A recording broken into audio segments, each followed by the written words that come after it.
So, good afternoon. It's really a pleasure to. I'm really glad to be here, and it's like homecoming for me, being in the history program again. And Pallavi is a friend and a colleague from this program, and I really thanks Yogesh and the faculty here as well as the students for continuing the series on through the history colloquium. We also get to know all new kinds of research which are being done in this field. And I'll briefly introduce my friend here and Pallavi. So Pallavi, as you know, is assistant professor here in the School of Liberal Studies, has done her PhD from the Department of History in Delhi University. And since then we have shared a kind of a born homie because we were working on similar topics but different areas. And Pallavi's research thesis turned out into this really interesting book, Boundaries and Belonging, which talks about rehabilitating refugees from East Pakistan, specifically looking at a comparative perspective towards West Pakistan and from 47 to 71. So this came out by Routledge, by Primus in 2020. 22. Yeah, 2022. Then she's been on a roll since then. She went and joined as a junior research fellow in Murthy. And before that also she has come out with, there are very interesting monographs which came out with NML, which talks about her refugee rehabilitation policy. And now then in RC21 in 2019 there was a conference which she turned into an edited book which is on urbanization on Bengal, ideas, institutions and policies, which is again going to come out now in 2024. And her favorite is not just the area of partition and refugees, it's the date of 15th August. And she wrote a very interesting article last year in Sage on about the date itself, how it came to be around that area. So whenever it's August, and this is the time of August, always look out for Pallavi's articles or books which are coming. So she's on a roll, and we are happy today that as her junior research fellow, when she was doing her work, she's now moved forward to working on what is today's topic, dividing a nation perspectives from the line of duty. And she talks about the military, the civil servants and other kind of chiefs who've come along with the band of relief workers. What was their idea of relief and rehabilitation in the aftermath of partition? So we are looking forward to it, Pallavi. Please go ahead. So first of all, thank you, Dr. But yet some element of informality. And it's a privilege to have my friend Dr. Rachna over here. We are together from our PhD days, and today she is chairing this, and such a, great introduction. I don't think I could have asked for more. So thanks very much. I thank my colleagues for coming here. It's very encouraging to see your colleagues, your students listening to you, and it's very motivating. So thank you very much for all coming out in this August. As Rachna said, this is the time 77 years back when the topic that we are discussing today was being debated, right? So it's only very opportune that it has been organized in August. With that, I begin this talk. The lecture is based on, first very briefly I will mention the historiographical background, where is this work coming up. Thereafter I will talk about the two arms which I am looking at, the civil servants and the relief workers. I have deleted the aspect of military bureaucracy because it would just be too long, but that is what it was about. And thereafter I will come towards the conclusion. So talking about the historiographical background, essentially the work on partition studies talks about first what is seen by Ashim Roy as the high politics. So why partition, who is to be blamed for partition, those kind of works dotted the first series of works coming out of partition. Thereafter, with the use of new resources, oral histories, literature, we started looking at not only why partition, but also what is the meaning of partition, the human dimension of partition. So a lot of works started coming out in that context.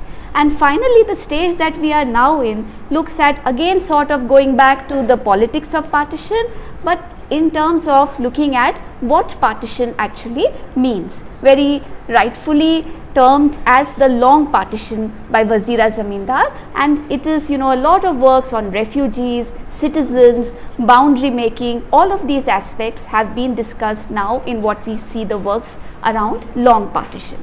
However, I want to say that there have been certain shortcomings in these works also, whereby, as I said, the very important part of what happens after the decision to partition has been taken, the 3rd June plan 1947 to 17th August 1947. What is happening at this time? What is the actual meaning of implementation of partition? That is something which is, you know, sometimes just used by, say, the works on refugees as a sort of reference, but not very critically analyzed. And it is that little lacuna, 3rd June 1947 to 17th August 1947, and the immediate aftermath of that, that this paper is trying to look at. I had the opportunity of being a fellow at Teen Murthy and 2 years of work which I dedicated on this, but I want to say that the trailblazing works in this direction started with Anvesha Sengupta's work, very interestingly titled Breaking Up India. So she talked about how assets, liabilities were being divided. Thereafter, there is works of Pallavi Raghavan, Animosity at Bay, which talked about inter-dominion conferences and what this important period meant between the relations between India and Pakistan. A very important work coming from Pakistan as well, Yaqub Ali Bangash, where he talks about the division of, you know, how the functioning of partition proceedings was happening in Punjab, the state of Punjab. So, and Rakesh Ankit, in fact the book itself titled as The Interregnum. So it is in this very new and recent works that I hope to contribute by looking at the aspect of the civil military bureaucracy on the one hand and relief workers. This image has a story also, but and I'll not get into that, but it actually tells the magnitude of the task at hand. What was really, it is all political rhetoric that, okay, political, in a way you can say that there was a lot of discussion on how to have Pakistan or to not have up till 3rd June of 1947. On 3rd June, when the partition plan is finally decided, the assumption among these recent scholars is that now the civil servants, the military bureaucrats, they take over, because this is the kind of magnitude of task which was at hand, division of assets, division of personnel, division of, you know, demarcating of territories.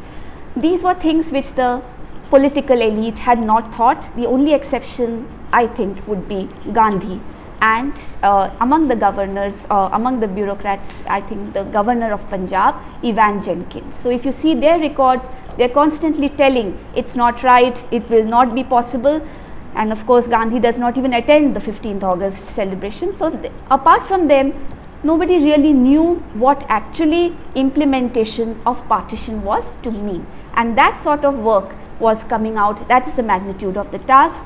What this skips, of course, is the human consequences. So even though we have with us the full elaborate administrative consequences of partition, a paper written by Mountbatten, what is skipped is that it was going to create a sea of refugees, migration. People will be losing out their land, their homes, coming across.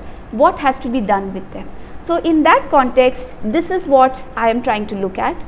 The work of civil servants and bureaucrats. They were involved in implementing of partition, division of assets, movement of people, evacuation, and defining rehabilitation work. And the second level is of relief workers, the social workers, who were trying to put the healing balm on the hurt that is there. So it is this work that I am trying to present over here. As I said, it is this paper, Administrative Consequences of Partition, designed by the Viceroy Mountbatten, which puts across, and for the first time our political elite get to know what is really at hand, what partition would be meaning. If you see all of this, apart from the aspect of domicile, you don't find, and the transfer of government personnel, human consequences is totally not taken into account. Means you still are not aware of what really the impact of partition is going to be. And all of these, to sort out this administrative consequences, a partition machinery, as it was called, was set up. At the head is the Partition Council, and you can see the members are, of course, the politicians representing India and Pakistan. but the actual work was done by the steering committee, which comprises of the civil servants, H.M. Patel on Indian side and Muhammad Ali on the Pakistan side. So what we actually see, the work of carrying out partition was actually being done by these bureaucrats. And in the hierarchy, you have the partition council, the steering committee, and then you have the 10 expert committees. These are the 10 expert committees. Each of them, except for the 10th one, has only representatives from India and Pakistan. Yeah, so, and likewise it was religious based. Hindus supposedly would represent India, Muslims representing Pakistan. It's the 10th one only which had the British in it. Now I would say that one way to look at it is also that there is a huge narrative being attempted here, that all the mess, the chaos and the anarchy which would follow post partition is the doing of the Indians themselves. Just like we are trying to explain that the partition is something which you called upon yourself. Similarly, what will happen post partition is also something which one is trying to impress, especially Mountbatten tries to impress, that you are the only members in the committee, so you are representing that. And the works that we are trying to see, be it Sengupta or Pallavi Raghavan and all, they are trying to show that even though that you had hardly any British interference in these committees, we tried to give a lie to the British narrative that everything was not chaotic, everything was not anarchy. We tried to make sense of the process of partition, and we tried to do in the most tensed moment. In this months of June, July, August 1947, India is up at flames, but we tried to maintain a semblance of some sanity, at least at the level of working out, dividing the countries and trying to sort out conflict being replaced by conciliation at the level of these expert committees. So they are all there in the partition proceedings, and one can see the records and functioning, the debates that are involved, how to divide each and every, down to things like stationery. I will take up only one example to show you what is going on over here. Division of personnel, how government staff was divided amongst each other, and in that context one can see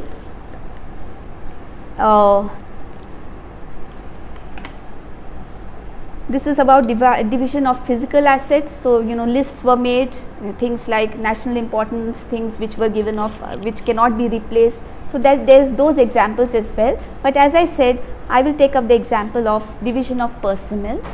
Here the committees were of the opinion that people should be given their own choice. They want to serve in India or you want to serve in Pakistan, and there was a lot of discussion. The argument from Muhammad Ali is that people, the civil servants, mostly they were Hindus, so they should not be asked to leave, because otherwise Pakistan is a fledgling developing state and you will feel that it is a means to cripple the formation of Pakistan if you are pulling out and not giving them the choice. So a sort of compromise was reached, whereby yes, a choice was given, but actually the Hindus and Sikhs civil servants, they migrated to India, and the Muslim civil servants opted for Pakistan. That definitely happened, but this was all through a sort of mutual agreement among the steering committee meetings. And just to give an example, this is the option form which was given to these officers. They had the choice to fill which side they wanted to go, and this is for the higher level officers. As regards non-gazetted officers, it was a decision which the heads would take, and in terms of listing would be decided how many on this side and that side. So one reached this decision after discussion amongst the expert committees, and one says through reconciliation among the two essentially the civil servants. This is an example of the option form that was given, and you find a lot of these in the archives, filled, reasons being cited why they are leaving, and that's a very useful source for us to understand what was actually going through that one does get to know that there are individual aspirations as well. You thought you would be well, in a better position in the state of Pakistan, or you felt that, yes, we have suffered a lot over here, there is quote unquote Hindu oppression, so we are leaving that. But also there are those which says that there is, we do not want to leave, we want to stay here, but yet there will be an element of pushing out as well. So this is one example of the option form, and a lot of these forms and this statistics is also available in the archives, whereby we get to see how many people. So G.D. Khosla papers, for example, has a collection of these forms, whereby you can see different ministries, how people have moved and people have agreed to shift this side or that side. So that is one thing which we see. Now this did have an impact, all this transfer, mutual or however it was, and this also one gets through newspaper accounts, whereby we find that there is a biased nature in terms of, when the riots are breaking out, you find that people based on their religion would either not participate. You are police, but you are not trying to quell the riots, or you are yourself participating in looting and plunder. So that is also a fallout, and that is also one of the what we see as a negative aspect of just giving the choice. But definitely this also happened.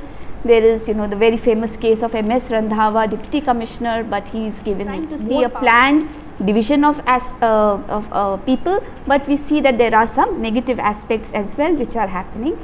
Plus there are grievances of the officers themselves. So many of them who chose to go to Pakistan, suddenly they feel they are jobless, they are not, because after all the jobs are few, people coming are more, or they are not getting the equivalent post. So those complaints also come in.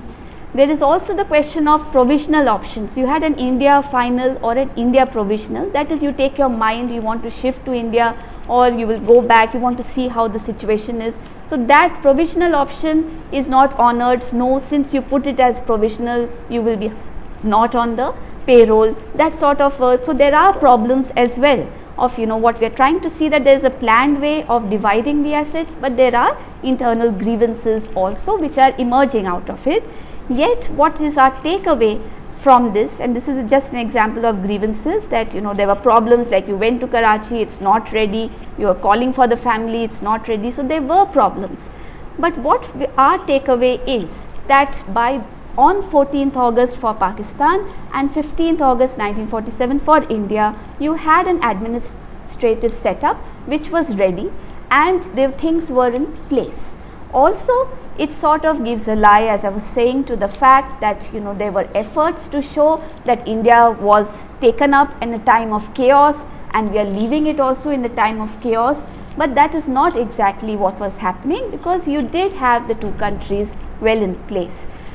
What comes out, and H.M. Patel's this line tells it in the best possible way, that our works are forgotten, our contribution has been forgotten. What is important, and especially the lessons that we learn from this, that even in terms of maximum chaos, maximum violence, communal conflict, here there were Indians and Pakistanis sitting together on the table and trying to iron out the differences and work out on possible solutions.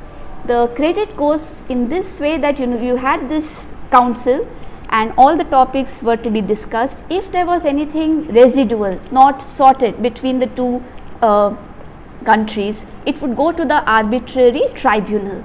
Interestingly, only 3 cases supposedly have gone to the arbitrary tribunal, and more or less they have been sorted out. So the idea is to say that our work should be noted, and also it gives you a sort of lessons that in terms of conflict as well, there were 2 people who could sit and iron out the differences. After this, I have a section on armed forces, military evacuation organization, division of the armed forces. It was a very emotional thing. In fact, the most the memoirs of the army commandants, that is the most emotionally written memoirs that I saw. I mean, the sense even from private papers, because it was a very big thing for the Indian army to be divided. and they have lived together. We also think that army was always separated from the national movement also, so perhaps they had a very strong unity, and to now divide that army, it was emotionally the most suffering sort of a experience, but also tactically speaking also, because it was as Claude Auchinleck himself said, India is not ready to divide. The nationalization of civil services had happened, but nationalization of Indian army was still in a process. So in that context, there was a problem. It was an incomplete thing and had to be done in a hurry. So I am not discussing but the whole debates over armed forces and the Armed Forces Reorganization Committee in that context. I go to the second part of my work. So one is looking at what was happening on from the point of view of civil servants. Let us go to this army of relief workers. Mridula Sarabhai coins the term national integrative emotional workers, and this is in context with the fact that the work what were they actually doing.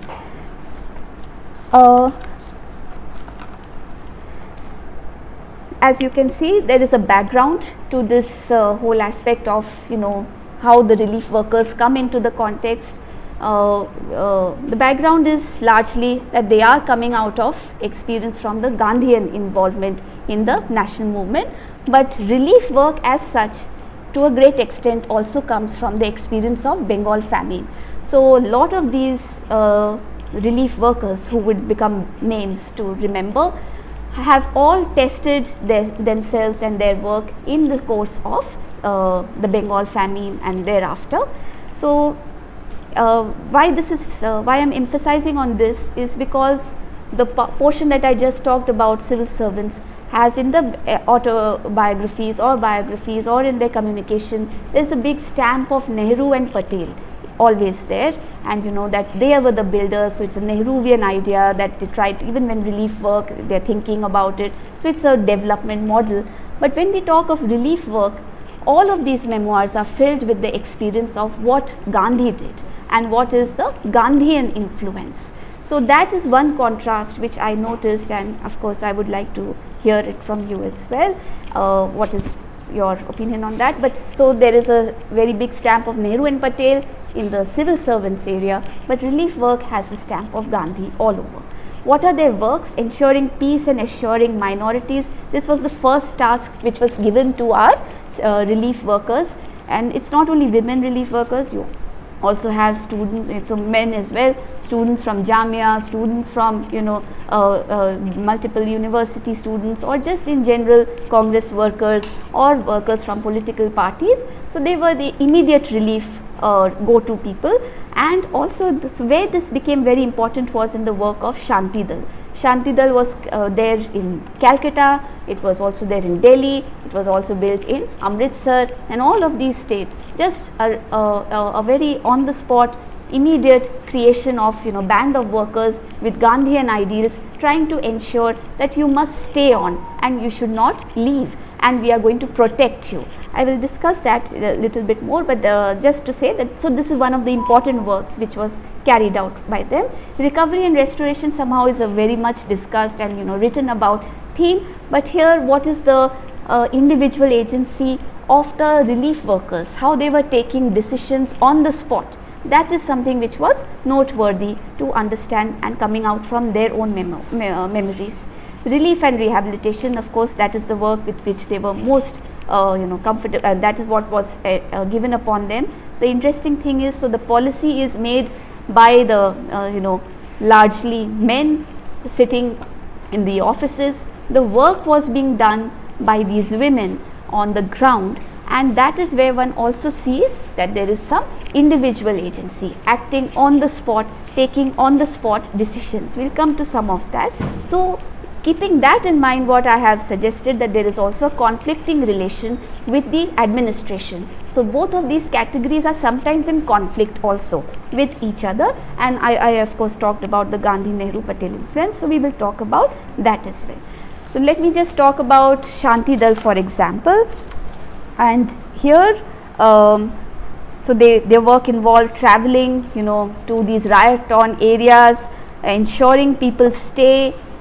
Sometimes they even created cordons in what would later on be called as quote unquote Muslim zones. So, for example, in Delhi, right, and these are also the terms used in the archives as well. So, CID reports talks of Balli Maran and these regions being seen as Muslim zones.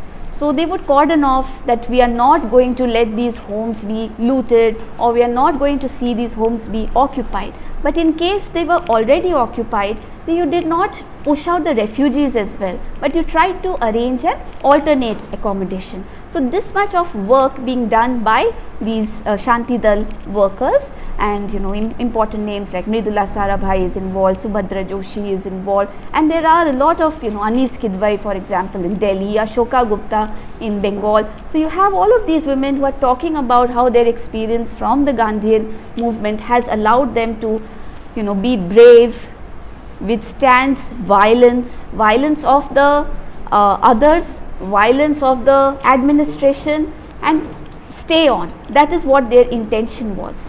So, how they are in trouble with the the kind of problems that come up is something which you can see in Anis Kidwai's recollection. Yeah, so that is the police very irritated with us and set into motion cases against Shanti Dal. So, we had to almost sometimes go to Gandhi to resolve this. So, Mridula Sarabhai, for her life or all her work that she did, we know that she also ended up as almost being seen as an anti-national. So, she coins this term that these are problems that come with national and emotional integration workers. So, that is what Mridula Sarabhai was talking about, the pitfalls of doing this work. The biggest sorrow for them, of course, is that despite all the hard work which was done by the Shanti Dal, ultimately the decision was that there will be an exchange of population.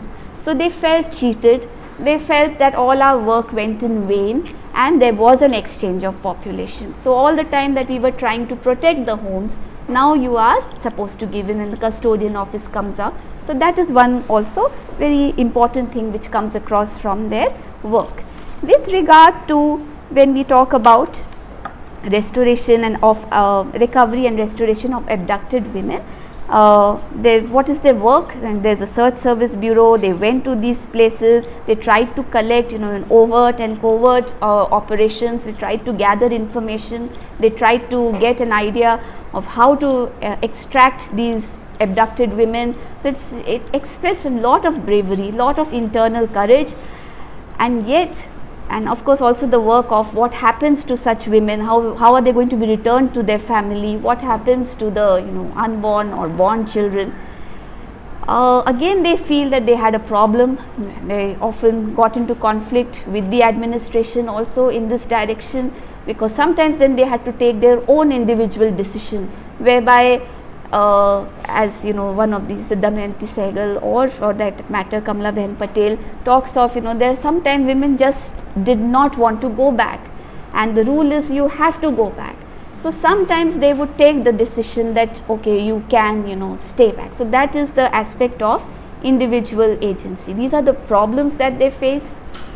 One very important point that I got from their writings is of the psychological issues. As very honestly Anis Kidwai tells, if you see in this citation, that we had no understanding of psychology or what has to be done to them. We just parroted a few catchphrases. So, I think that was a very honest recollection of the internally scrutinizing your own work, that there were problems which we also did. But again, that is the main thing, that there were problems and yet we tried to continue.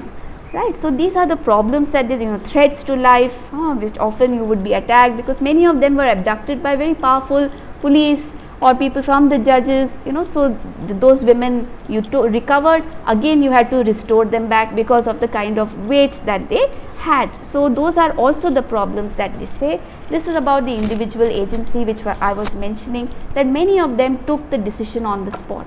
Like some of them saw that if I have to return this woman, so I would like to hide the fact that she perhaps might have been violated. So, that is some information that they would not give to the family that they are restoring in. Or if there is a child that has been born, Now it might seem ethically wrong, but they would say that we had to send her back, but without that history as well. So these are also problems, internal conflicts which are going out in their mind as well, and which they themselves point out as problems.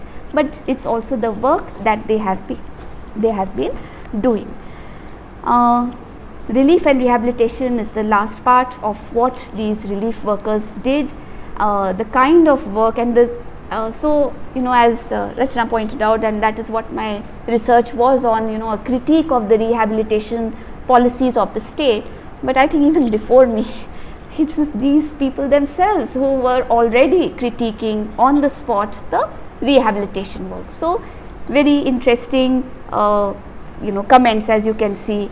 कि भाषण में नाफिज था, जब meetings थे तो एक आना भी नहीं बढ़ा सकते थे, or the things like one of the mention is also that state told कि only 2 rotis, but what is there, I can of my own add 1 extra roti, and I took this individual initiative myself. There were also discussions of what happens to these camps, for example. So we organized, one would say it's a very conservative understanding, but yeah, we gave large dowries and we got these women married off, and marriage was the only form of the best rehabilitation. So there is a critique of that as well. But some of them then sense there is a sense of pride that we could do this all on our own, and that is our contribution to the nation. Ashoka Gupta talks about, and very helplessly she talks about, so what is this stitching, silai bunai, say nothing will happen. So they would have to take up quote unquote immoral activities to, how can you bring a family otherwise, you are the single earner and that kind of thing. So she is agreeing to that there are flaws in the rehabilitation itself. She also talks of breaking up of the joint family system, and that is because of the special organization of permanent liability camp or women's camps, as it was mentioned. So for that context, she talks about that this is a sort of breaking up of the family, where the woman has to be separated from her extended family because she doesn't have a male head. So you go to these women's camps. So she's talking about these are also problems. So a critique of the government initiatives from the field workers themselves comes across in these works. This is about Damayanti Sehgal, as she talks about, and this very interesting gender based factor, she says. So in these women's camp, those women who had sons, they could leave, but those who had daughters, they were doomed to stay on in the camps. So it's a very telling thing that because daughters got married and they could not take back their mothers, but the sons moved out. And sometimes they try to also say that these women critique this history of having lived in the women's camp, they don't want to remember that. So there is also these laments that are coming across from their works. And this is about again Ashoka Gupta, as she talks about that why it was important to the main flaw in our rehabilitation program was it was not individual based, it was based on the family. So either it's the male headed family who gets it, if there is no able bodied male, you give it to the women and you put them in camps. So she is already mentioning that it is wrong, that it is family based, it should be individual based, and her own individual agency, as she tries to show, I tried to give jobs to the women. I felt women getting job would mean that the family gets rehabilitated. Provincial bias comes across, and Manikuntala Sen, another very important activist, she also talks it's not happening in the east, there is more in the west. So that sort of critique. So there's a lot of critique of the program coming from these field workers themselves also, which is also talked. So towards the end, what I feel then, after having gone through the accounts of these relief workers and what can come out from that, largely it is Gandhian ideals, there is a lot of individual agency which comes in, and there is this third point, relief rehabilitation measures from the state were a little, if one would say, biased. You forget about caste distinctions and you think that the elites need to be rehabilitated in a certain way, the so called lower caste in another way. But we find that the field workers were trying to remove those kind of biases of region, religion, community, all of this. And so these are some of the conclusions one comes across when you are seeing these works. And if we place both of them together, the civil servants and the relief works, these are finally what I think comes across from my understanding, that there is Nehru Patel influence in one of them, there is a lot of influence of Gandhi in the other, and flaws notwithstanding, there is the important takeaway is that you are trying to bring in a semblance of order amidst anarchy and chaos. And if one compares this, I had the opportunity of going through the interviews in 1947 partition archive as well.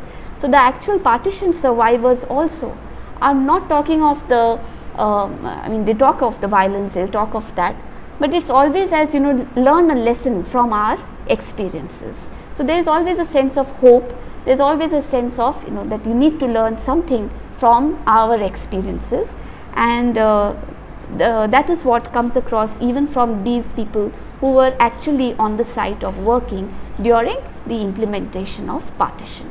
So with that I will conclude, and thank you very much. I look forward to your suggestions. Thank you so much, Pallavi, and for really sticking to time as well, and also for giving us so much food for thought from this new area where it's not new, but the way you have looked at memoirs as a point of reflection, whether it's civil servants, and I'm sure there will be memoirs from military service also, which and then definitely a lot of workers who've done genuine work at that point in time. So I'll just begin by just pointing out some very interesting facts which you brought out. Now, when you're looking at as memoir being an important source of, primary source of reflection, how do you distinguish when the civil servants, one side I can see when the civil servant is saying he's trying to valorize or get some recognition that our work was not given recognition, and therefore he's almost saying that we did a lot of work, but still somehow the state has not, or nobody, even the people do not recognize that. But I'm also interested in knowing, and maybe you would have known this better in your book, where you mention about the kinds of violence which happened against people. And you said one was the the cataclysmic kind of violence in the Punjab. Then there was a routine violence in Bengal, and there is a bureaucratic violence, which from Wazira Zamindar you said comes in, where they are deciding whom they want to give and not. So what about the biases also? They will not, do they reflect their biases in the memoir? Because what we see is that when we talk about partition, it's always as if there is an unnamed mob which is only seen from the religious category, Hindus and Muslims. But these, as you said, the civil servants themselves were also getting the fact that we also belong to a certain kind of a, identity comes primarily from religion. That's why we choose the country. So why doesn't their own biases in terms of class or religion comes forth? But it's always seen as if there is a common man who's responsible for all the violence. What about the routine bureaucratic violence? Secondly, I thought that was also very interesting, where you're bringing in the social workers and their reflections. And most importantly, social work is seen as if it is removed from political work. Because political decision making, as you said, is made by Shanti Dal, but that's not taken into consideration. So political decision is largely left to, again, a very gendered way of male politicians and even the civil servants. But social work is a very gendered work of women coming in and doing all kinds of work, and they're not asking for recognition, but they're critiquing the government, which is interesting, which is castigating the government. So I like these two kind of contrasts which are coming, and if you have some reflection on it before we open to questions. Okay. So actually there is also a discussion on the use of these memories. I have not read that. You would be familiar with Sucheta Mahajan. Still not heard. Okay. Professor Sucheta Mahajan came up with this term, participant histories, and that is where she, in fact, it is her book actually which influenced me to work on this topic. So actually when you read these memoirs, they are pretty much like, official reports. There is hardly, very rarely does one view come out about, what I felt about partition. So the emotional aspect is hardly there, but there are not, all of them are not completely without, and just matter of fact. I would say they're all mostly matter of fact descriptions. So I did not, and you could mistake them for reports in themselves. G.D. Khosla, if you see, H.M. Patel's work, if you see, but then there is also the work of Badruddin Tayyabji, for example, and he is charting out what is the difference that is happening in, from the 40s. He starts saying like a simple thing, dresses started changing. My Muslim civil servants, women colleagues, their wives, they started becoming more very easy to look Muslims. In their eating, they suddenly took to to prohibition. So some of them do mention that there is a change.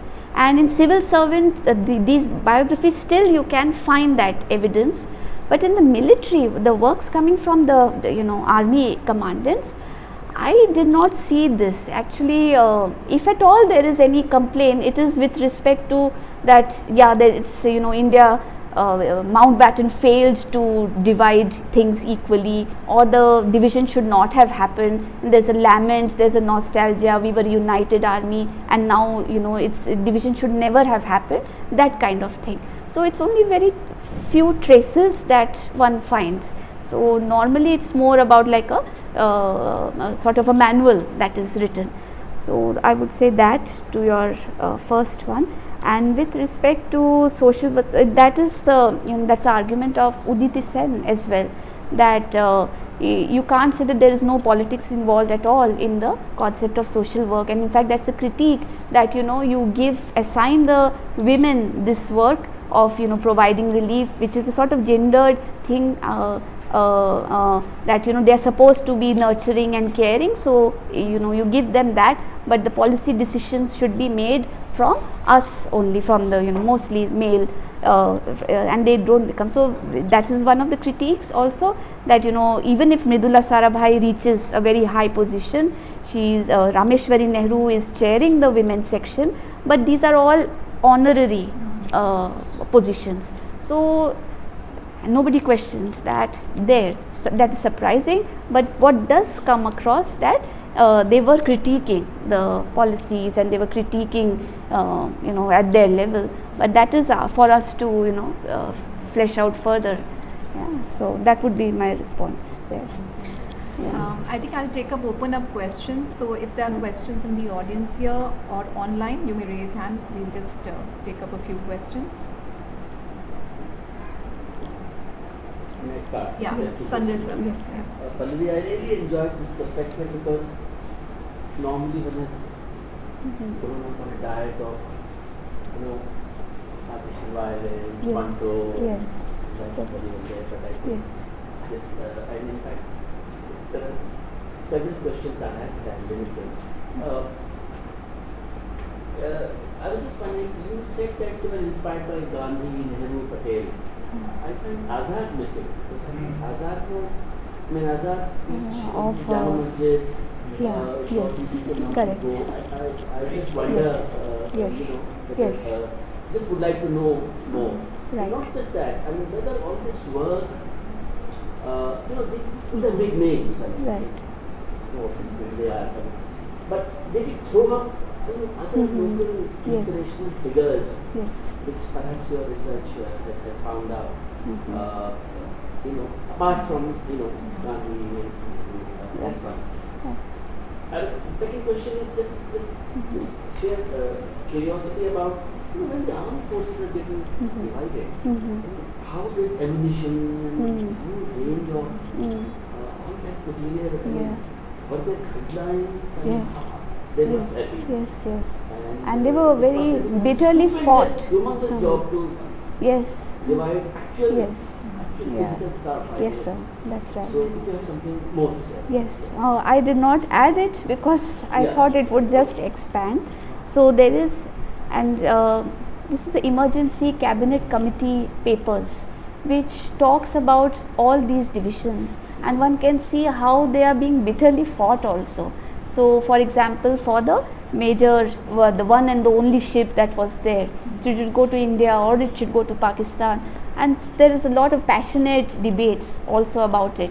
So one solution, which, and that's why I say that, you know, people agreed to solutions, that is what is coming out, is that we will have a joint use until you can build up of your own. For example, we were lacking even in Air Force. So there would be some like institutions also. So 3-year period you could jointly use, and thereafter you are given that much time to develop on your own. So this was, that's why I see that there was an attempt, you know, and Patel puts it very, H.M. Patel puts it very well, that we tried to make things work. So things were fought bitterly, but towards the end one did sort of agree to have this. Regarding Maulana Azad, yes sir, I talked about only the women relief workers, but there is also, as I was saying, students from Jamia was very important. I recently came across a book also, I'm forgetting the name of the scholar, but she has written about just the universities, and she's talked about how they, these students came. So there Maulana Azad's contribution is, you know, his, I've even quoted, and I've not brought it with me, so there is some citation where yes, Azad was also influential. But when it comes to women relief workers, I think that all of them are talking mostly about Gandhi, and that we first came into the idea of doing selfless work because of Gandhi.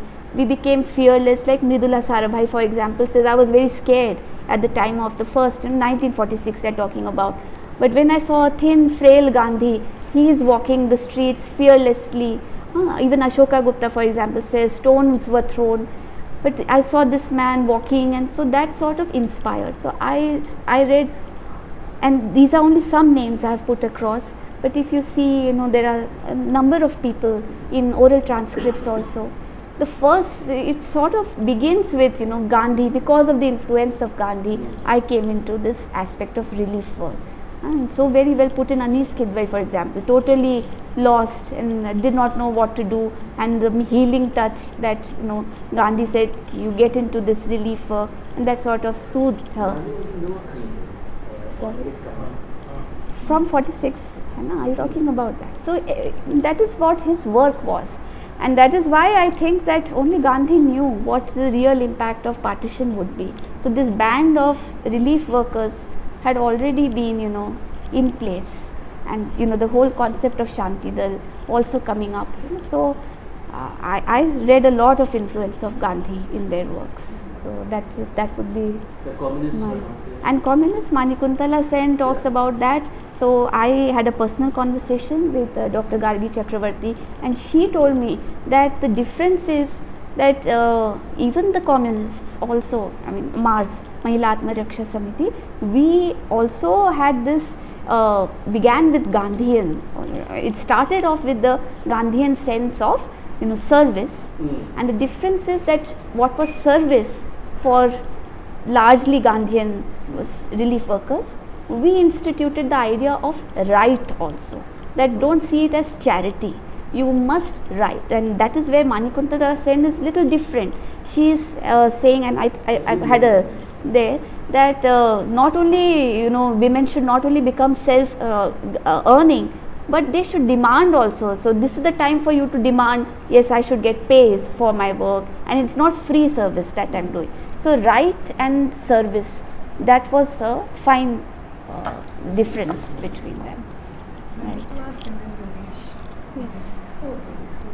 Yes. Continuation of Sanjay sir question, Right. Sanjay sir ने जो army वाला सवाल पूछा ना, हाँ जी। तो उसमें एक सही सर एक वाकया अपने कोर्स में जिक्र करते हैं। वो कहते हैं कि जैसे ही आर्मी बंटवारे की बात हुई, तो बहुत पॉपुलर चीज़ ये हुआ कि अलीगढ़ मुस्लिम विश्वविद्यालय में रिक्रूटमेंट की नोटिस लगे कि कायदे आज़म बुलाते हैं अपने लोगों को, और वहाँ से मुसलमानों को एक साथ ये ले जाया गया। तो एक क्लियरिटी जो है, इसी को मैं ड्रॉ कर देता हूँ थोड़ा सा। इसके बाद जब आज़ादी के बाद मिनिस्ट्री ऑफ रिहेबिलिटेशन बनी, जब तक पटेल जिंदा थे, तो पटेल ने कई बार एक सिटीजन आते हैं, मैं उनका नाम भूल रहा हूँ, वो कई बार वो पाकिस्तान से भारत आते हैं, भारत से पाकिस्तान जाते हैं। वो पोरस बॉर्डर का जो सिचुएशन है, वो जो आइडेंटिटी क्राइसिस है, वो सिटीजनशिप को लेकर, और कैसे भारतीय सरकार उसको मना कर देती है, एक वो चीज़ है मैम। और तीसरी बात मेरी ये है कि मिनिस्ट्री ऑफ रिहेबिलिटेशन जिस मतलब कवायद से बनाई गई, जितनी जल्दबाजी में बनाई गई कि दोनों सरकारें एक्सपेक्ट नहीं कर रही थी ये टर्मोइल, और उसमें आपका रिहैबिलिटेशन पर काम है। तो मुझे लगता है मिनिस्ट्री ऑफ रिहैबिलिटेशन में हम सिर्फ ब्यूरोक्रेटिक चैनल्स को हम लोग देखना चाहेंगे,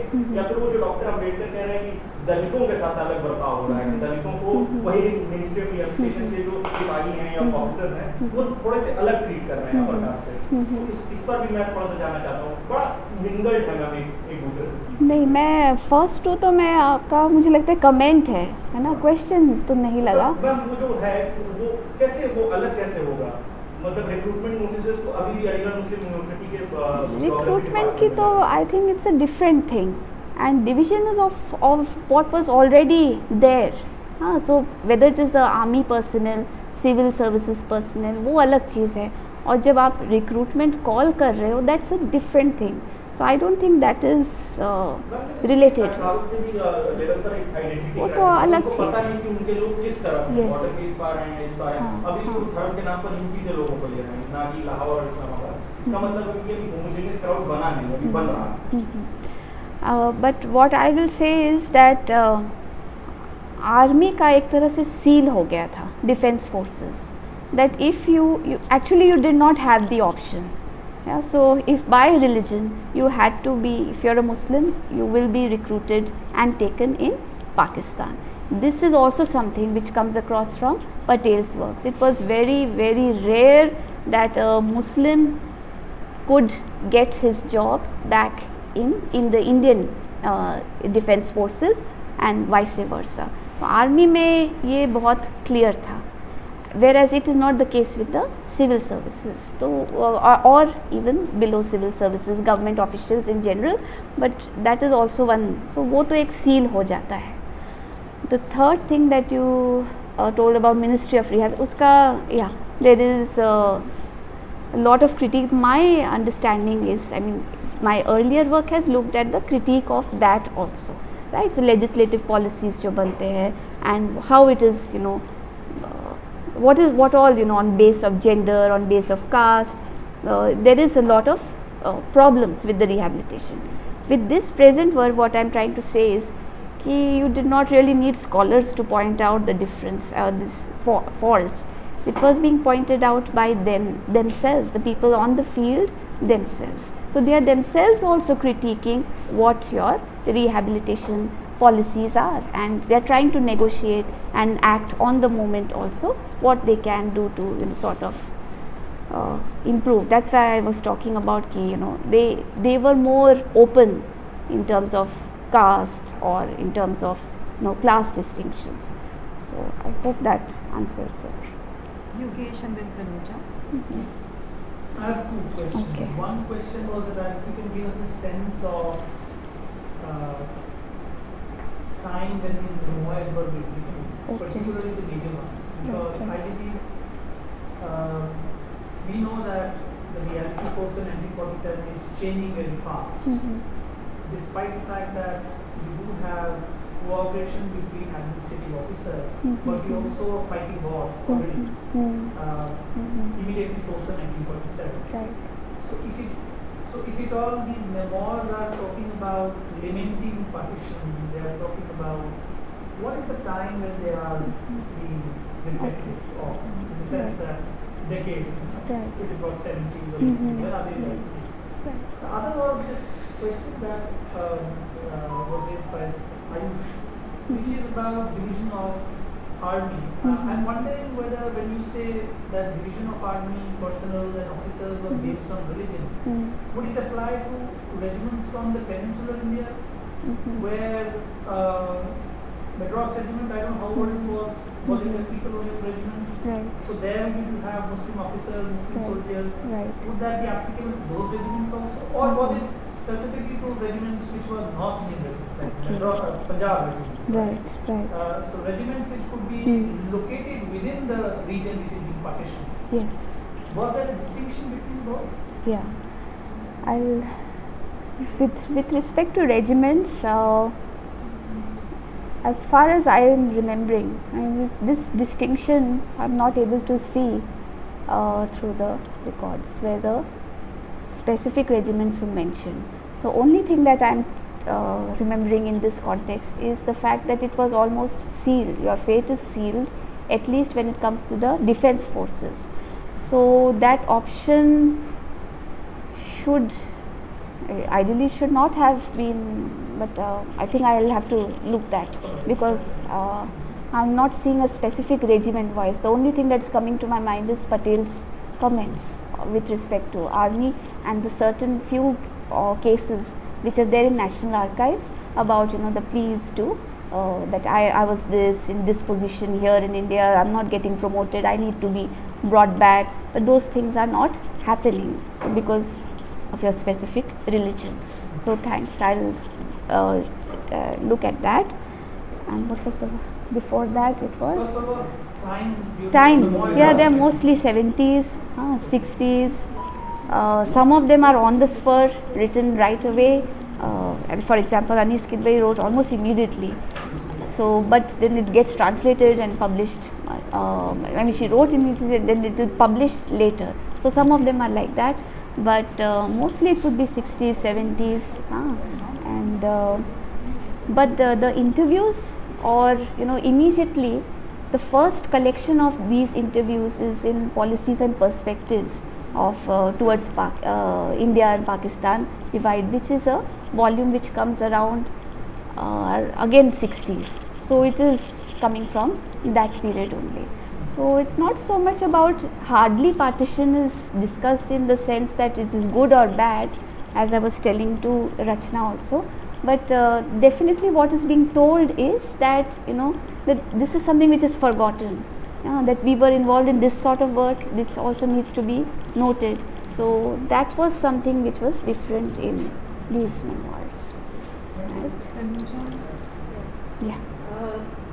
So it's very interesting that when you're like talking about the fact that the only two let's say people, section, whatever, who recognized how messy partition could be, are very dissimilar to each other, right? So one is the bureaucracy, and on the other hand, you're talking about Gandhi, and then the whole sort of Gandhian fraternity, right? Which can see the less, and these are actually coming from two very distinct emotional and political vantage points, right? So there is a certain cold calculatedness to bureaucracy that makes even this cooperation possible, right? Do they ever sort of come together? Do they ever come together or clash with each other? Apart from, say, you said like rehabilitation, there's a lot of conflict that's coming between the police and, but at the level of bureaucrats and Gandhi, is there any kind of conversation that's going on about because Gandhi is looking at this mess emotionally, he's looking at it from a political vantage point in terms of what's happening to the nation. The bureaucrats are concerned about how now, whatever has happened, how does the division now take place, right? So is there either a coming together or a clash or a conversation that happens between these? That is the purpose of this project, that I'm trying to see what are the things, and where I'm actually stuck is how do these two things come together, or are in conflict. So I'm actually thankful that this talk was organized. I'll get some ideas also, but this understanding is my so maybe you can also suggest if I'm going wrong in thinking this way. I don't know, I'm a complete, but I'm thinking in terms of I mean, one assumes that bureaucracy is totally cold and calculated and whatever, but a lot of these bureaucrats were also political in certain ways, right? Yes. So, and they may or may not have sort of agreed with a Nehruvian, administrative framework or a Gandhian. So that is what is coming out, that they definitely agree to what it is glorification of either Nehru or Patel, and mostly Patel. So it is always, Patel Institutes also continues ICS for a long time. He is like really the main person to go, and there are these are the rare emotional aspects which you see when they are making a character sketch of how is Patel. He responds in this way, when Nehru may respond a little cool and casual that way. Gandhi is not really mentioned in the works of That's the bureaucrats. interesting, because Gandhi himself died like soon after. But the bureaucracy, as you suggest, continued to deal with the aftermath of the partition for a very long period of time. So there's also, I assume, not just in the matter of that ship, but on multiple aspects, there continues to remain a shared bureaucratic kind of exchange, because it is so entangled that it is difficult to disentangle in such a short time. So there must have been a lot of communication that's going on. So it's all about Nehru and Patel so far. All about Nehru. Always. And I mean, I could cite also and the very powerful statements which are being made for him. And when I saw the relief work, it's all about Gandhi. So there is hardly, in fact, you are also confronting Nehru. And you have the courage to say you are wrong over here, you are not hearing the voice of the refugees, we are working on the field, we are the ones who are actually seeing what has happened. So I think that is, so how do I put it is what I am in a dilemma. So there's a whole set of people who are engaged with relief work, who are responding or thinking through Gandhi, and then there is a whole set of people who are making the rehabilitation policies or making the division policies, who are thinking through a bureaucratic mind and an administrative mind, who are not at all responding to the Gandhian kind of anguish. I mean, Gandhi is not there in their mind. So if it all, again the same nominal sort of, sort of references. So I was seeing the possible thing is like how a constitution comes up, no? Directive principles is the Gandhian thing, whereas the real part does is. Does it mean, as a long kind of argument, does it mean that as a nation, like as a post-colonial nation, there is a schism between the way in which a certain Gandhian ideal is then formulated for the That nation? is what I am trying to think, Tanuja. That is where I am thinking this is a very good example, classic example to see at the right in the beginning of nation making, this divide. But I am still thinking how to frame it, and maybe I'll take your help. It's very interesting. Should we give chance also to the online? Yes. Yeah, there have been 4 people: Riddhi, Akhila, Daritri, Snigdha. So if you have any question, because you've been there throughout, before we take one or last question from the audience. There's a comment in the chat box if you want to see. Okay. Oh, no comment. Yeah. So is there any question online? Yes. Thank you, everyone. I think it's just wonderful to hear Pallavi talking at this medium, and I'm so grateful for this opportunity, Pallavi. You've been talking about human dimension a lot. I think in this session, you were just wonderful. I almost felt like that I was living this particular period with you. Thank you so much for this brilliant session. Thank you, Snigdha. Thank you, Rachna. Yeah, Dharitri, you have a question? Please go ahead. Not really a question, but first of all, Pallavi, congratulations. And it's a topic which I am not very familiar with, and therefore it's always, I feel that I learn a lot from hearing these kinds of topics, because though we have, we read, we hear and all, but to bring these very personalized kind of experiences is very rare, and because it humanizes and also personalize the issues and problems as well. So this is something I thought is very interesting, and yes, of course, while I was listening to you, I also started thinking along the line that 2 of us, we are thinking of doing something, because this is also about, though it's more contemporary issues. I mean, I think partition, the long partition, what you're talking about, like it's as if it is not ended at all. It's like continuing, and every time we talk about something, we have to refer back to the problems, which is also about implementation of policies and implementation, execution, which led to the current kind of issues and problems. So I was just trying to sort of remotely link what you have been talking with what we talk sometimes, say for example, the city of Delhi itself and where we live, and there are so many pockets from where glimpses of partition emerges. So, congratulations on this project, and also thank you so much for sharing it, and thank you Yogesh for organizing it. And I hope that we will get to hear more in future on such kind of experiences. Okay, thank you Rachana. Yeah, yes. Maybe one question here and the last 2 comments. So, yeah. It's like 2 questions. Yes. Firstly, again, extension of what all have asked about relief work. Right. So, the communal organization, religious fundamental organizations, who right now claim to do not lot of disaster management work. What were their role during the partition actually? Whether they were involved in considerable number, whether such an archive material is available, that's one question. Secondly, I mean, it is more basic question, but I don't know about it. When we talk about partition, we always talk about the travel, the dangerous of the travel route actually, the tragic incidents, the deaths and all. Yes. But what about the safe routes? Right. So, because when you tell about the civil servants moving, they obviously move with their families, a lot of their close family members and friends. True. So, what can you tell about the safe routes that were operational during this thing?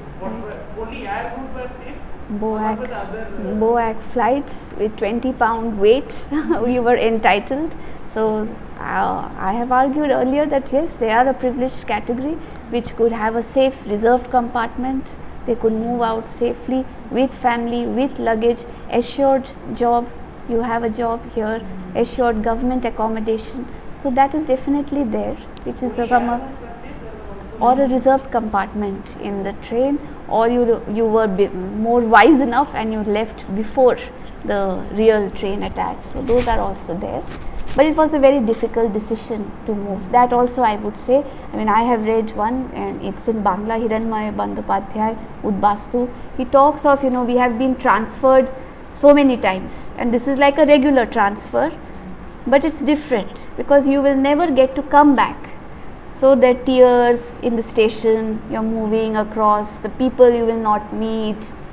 There is also problems also, which not everybody had a smooth sailing. So it's very elite, the top elite who would have moved like this. But as I was showing one of the slides, there is a problem. You came to Karachi, the homes are not ready. Or you have come to Karachi, your family is in Purana Kila camp, because first the officers you join, your family will join later. But now you cannot bring your family because accommodation is not ready. So it's not all smooth, but better than the foot refugees. And the first one, communal organizations actually did participate, and so you have this canteen which comes up in Delhi, right opposite your old Delhi railway station. So Ghatkopar canteen or Wevel, there is Wevel canteen also, and everybody tried to provide immediate relief, but some of them provided with a purpose. So camps were also your recruiting grounds, yes, so based on your political ideology. And I wouldn't say it's only the communal organizations, even the non-communal organizations would have a political agenda. For example, Shanti Dal came together with 3 political parties. Congress was there, and there was also Socialist Party, and there is a third party which was involved in this formation of Shanti Dal. But when the first general elections are coming up, so they also broke up. Now we need to go in our own individual ways. So in fact, Anis Kidwai even talks about that some of them joined this just to get close to the people in power, or some of them participated in Shanti Dal with the aim that the home that I am protecting, it will come to my family. So there are misuse also that has happened. So it's not really so much about the communal organization. Opportunism existed for this time. Influence of Gandhi in communal organizations also. Influence of Gandhi? Gandhi as a figure, when you tell of relief work, so you tell like the Gandhi as a figure was present actually, symbol, motivating the relief work. The communal organization doing the relief work. Right. When you see the narratives, right. Is there any Gandhi present in their motivations? I I don't think so. That would, I mean, the Gandhian relief workers were different. Mostly the women relief workers, they were working out of a different mindset, and then everybody was having their own individual, as I'm saying, there is an individual agenda also.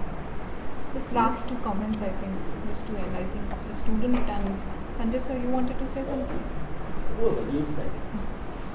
You wanted to Yogesh sir ने जो सवाल पूछा था उसी पर मैं पूछ रहा हूँ बस छोटा सा कमेंट। हाँ बिल्कुल।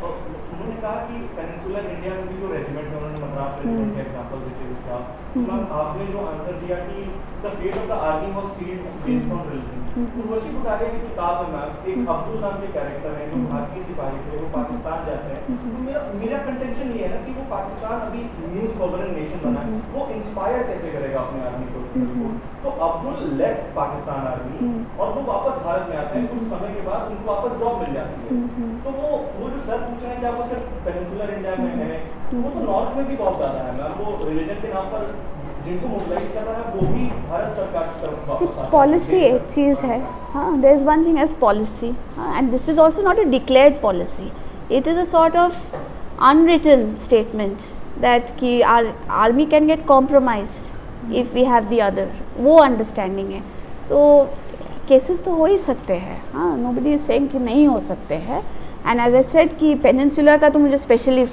देखना पड़ेगा because somehow it's not, नहीं उसमें तो है, उसमें है discussion is there, Ayush, how it was implemented in Pakistan and in India, that India basically both of them, whatever about say repatriating the Muslim officers, but Pakistan definitely was it was, I think from there the Hindu officers were definitely sent to India. But I don't think like on the Indian side, the policy was implemented in the same way because a number of Muslim officers continued to. I mean, it's not a declared policy, but it's a sort of, maybe I should have cited from there, where it is being told like this. So, क्या हम जो army के communalisation के सवाल से आज deal कर रहे हैं 21वीं शताब्दी में, क्या उसके सीन्स हमको पार्टीशन इस पर्टिकुलर इंस्टेंस से हम लोग ट्रेस कर सकते हैं क्या? Communalization of army? I think these are two different phases that we're talking about. In fact, I wouldn't. Maybe seats are there now. No, I mean, you may be knowing better, but in the division of army, they may have taken some stick line that well, it has to be done this way. Yes, yes. So there's a choice नहीं दोगे तुम वहाँ जाओ एक दो हो सकते हैं. Yes. But army is treated very differently. I think. Yes. वो तो. Maybe police as well, to some extent. Police were given the option forms, sir, which they had to fill. Yeah, and उसका बहुत critique भी है because some of them chose to move to Pakistan, and very interesting CID records are there कि वो अपने uniform में ही guns army जो अपना लाइसेंस गन्स लेकर they are participating in the violence. So then there is a special warning given that if you are leaving, you cannot take your licensed guns, and this should be, you not take your uniform also. तो वो तो है army का. As I said, I will get back, right? Because what I know is different, but that has made me think a bit. I will definitely. Thank you so much. I think, sir. Yes. I'll be brief. I was thinking about the significance of your work in the larger partition studies. Right. I think it is very much there. All this talk about, the influence of Gandhi in social work, and the bureaucracy, this much maligned colonial bureaucracy, this cold logic. But Gandhi distrusted his state. I mean, he was essentially an anarchist. I mean, and one should try and think that,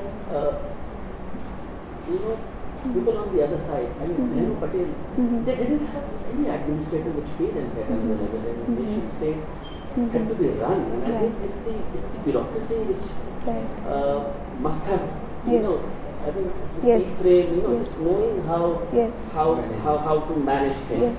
Yes. And I think in some senses, historiographically, that has to be Yes. recovered, and I see that Yes. that effort. So there is a acknowledgement given Yes. in the memoirs also that Yes. only Patel understood that they are people without, just as you very rightly put it, they are people without experience, and so they needed us. The steel frame concept, and yes, so it is very evident. Born and Yes. it should be run. Yes, yes.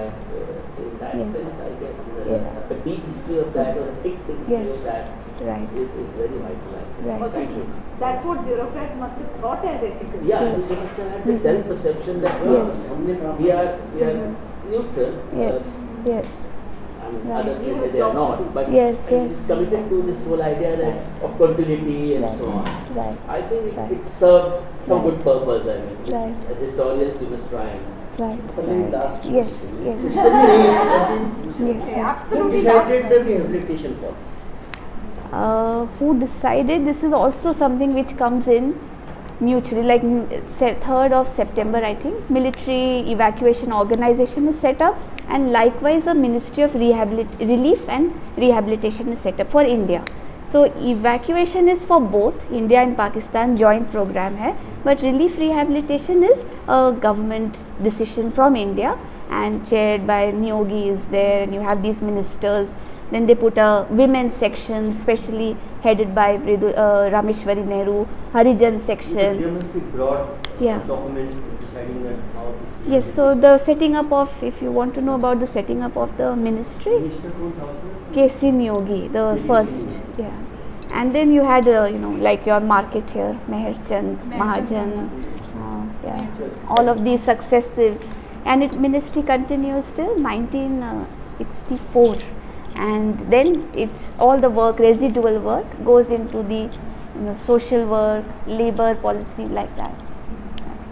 Thank you so much, Pallavi, and thank you so much. Thank you so much for being here and listening to me, Thank you for and all giving the me a lot online. of food for thought. Yeah. Right.